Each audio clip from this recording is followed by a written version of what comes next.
President Trump's former right-hand man says things in the West Wing were 50 times what you've heard.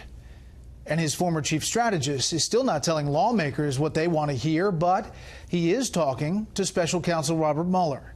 Chief Intelligence Correspondent Catherine Herridge has new details on that tonight. Catherine?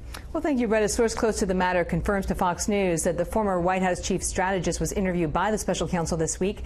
Steve Bannon also testified behind closed doors today in front of the House Intelligence Committee. Committee members voiced frustration after Bannon invoked executive privilege on behalf of President Trump. There were 25 questions that the White House authorized him to answer. He answered each of those.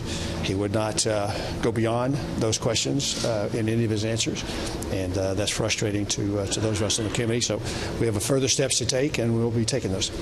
Fox News confirms that late last night, White House counsel Don McGahn sent a letter to Capitol Hill explaining why executive privilege covers the transition. That was not enough for the committee's ranking Democrat, who claims Bannon's in contempt and his privilege claim is overly broad and unsustainable.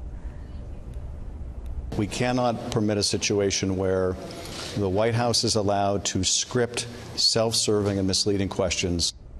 Asked about the Democrats' counter memo about alleged surveillance abuses and when it will be public, the congressman had no comment as he walked away from reporters' Brett. And Catherine, what are we learning from this new interview from the former White House chief of staff? Well, in the wide-ranging interview published by Vanity Fair, former White House Chief of Staff Reince Priebus describes a president who is afraid of no one, the media insanity, and the behind-the-scenes drama. Quote, "Take everything you've heard," Priebus said, "and multiply it by 50. On FBI Director James Comey, Priebus says he knew the May 2017 firing would be a political mistake. As they watched the nonstop media coverage unfold, Bannon apparently exploded with anger. Quote, "There's not an effing thing you can do to sell this," Bannon shouted at the president's son-in-law Jared Kushner. "Nobody can sell this. P.T. Barnum couldn't sell this." Priebus also reports President Trump dressed down Attorney General Jeff Sessions, blaming his recusal for the special counsel appointment. Priebus describes a dramatic chain of events where he ran down to the West Wing parking lot, got in Sessions' black sedan, and urged him not to quit. Quote, "I dragged him back up to my office from the car. The Vice President, Mike Pence, and Bannon came in, and we started talking to him to the point where he decided that he would not resign right then."